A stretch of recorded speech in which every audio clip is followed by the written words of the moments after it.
Man, look here, we gotta do something, man. Let's do some barbecue. Yeah, idea, man, we're gonna try. I said, let's go to Home Depot and get one of them little grills. We don't need the kitchen, we just need the little grill. And that's how it began. We did 10 slabs of ribs. He cooked them his way, direct heat. He did, I don't know how many pounds, but a lot of half chickens, and we sold out of both in about like a 4-hour window, and to us, that was a lot. We were really, like, happy. Good shot. Yes, good shot. Thank you.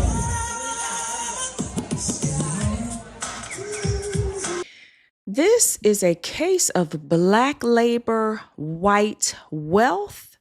Dr. Claude Anderson wrote an entire book about it. So we have a white owner by the name of Nick. He's an Armenian guy, and a black employee, Walt, also lovingly known as Unc, who is a black American older gentleman, looks like he's in his mid-70s. So Nick inherited his family's business that was a struggling coffee shop. I believe it was in 2015. I'm just going to go through this quickly because I'm sure many of you are familiar with this story.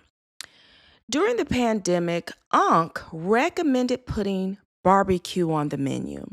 From there, videos of Unc not just cooking, but performing while cooking and eating attracted people to come from all over the country to try barbecue at Destination Smokehouse in Murrieta, California. Keith Lee, who I heard has 17 million followers, he comes on the scene and decided to go and review the restaurant. He had $5,000 cash and wanted to give the lion's share of it, $4,000 to be exact, to Unc. Long story short, the staff said Unc wasn't available. Now, the owner, Nick and Unc, decide to do an interview with Willie D for some damage control. Despite their efforts, the optics didn't look good. What was said didn't sound good. The interview was actually very damaging for Mr. Nick. Maybe not legally, but the court of public opinion found Mr. Nick guilty. This is not only black labor, white wealth, this is cultural appropriation.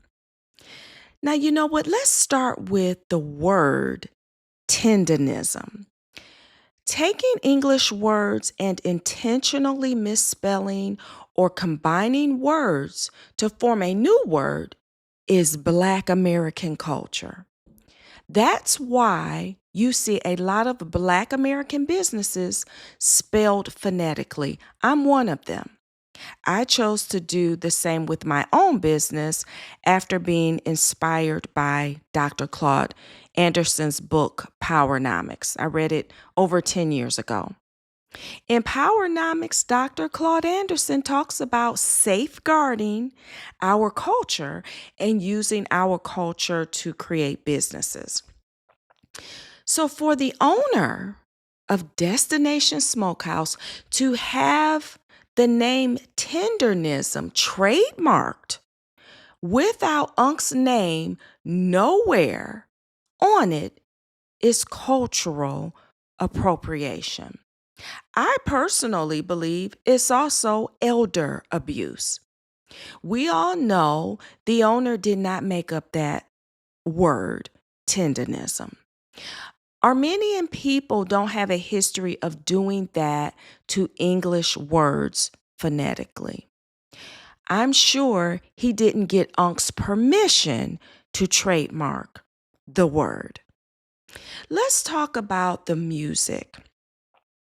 Not only are they playing music, but they are playing music the way Black Americans create music. The DJ is mixing and scratching. That is Black American culture. This is not Kim Kardashian's culture. Kim Kardashian is Armenian.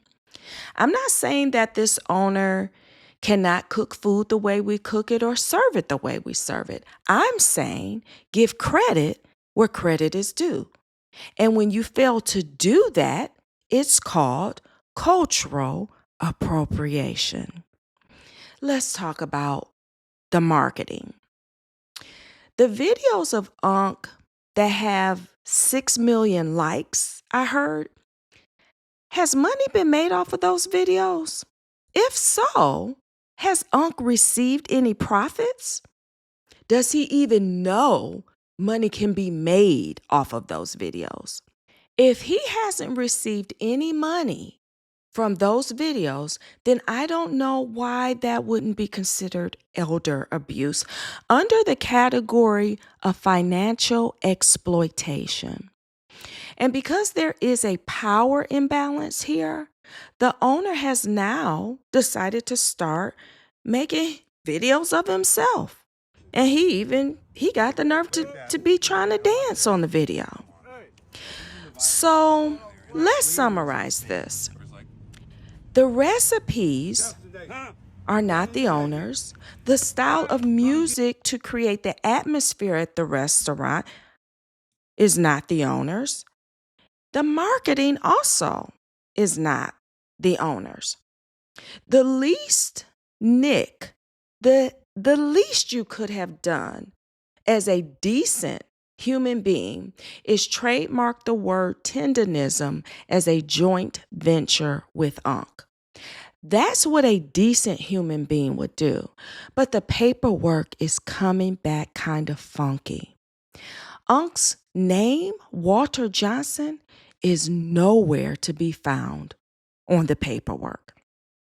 So that leads most people to believe that if money is being made off of these entertaining videos of Unc, he's likely not profiting off of that either. Why does this keep happening to us? This disproportionately happens to us more than any other group of people. And if you don't know why this is happening to us, then you're actually sadder than the Destination Smokehouse story. That means you don't even know who you are. Let's read Deuteronomy chapter 28. I just have 2 verses. If you've listened this long, you might as well listen just for the next 2 minutes. Listen to these 2 verses. Deuteronomy chapter 28, verse 49 and 50 reads, "The Most High shall bring a nation against thee from far, from the end of the earth, as swift as the eagle flieth, a nation whose tongue thou shalt not understand, a nation of fierce countenance, which shall not regard the person of old, nor show favor to the young." Now, at the top of chapter 28, Moses warned the Most High's chosen people, the operative words here, chosen people, to follow his commandments. If we follow them, we will be blessed. If we don't, we will be cursed. And one of the many curses is our enemy, this nation of a fierce countenance, will rule over us. They will be the head and we will be the tail. And that screenshot of Nick and Unc looks like the head and it looks like the tail. Please leave a comment. Please let me know your thoughts. What do you think about this?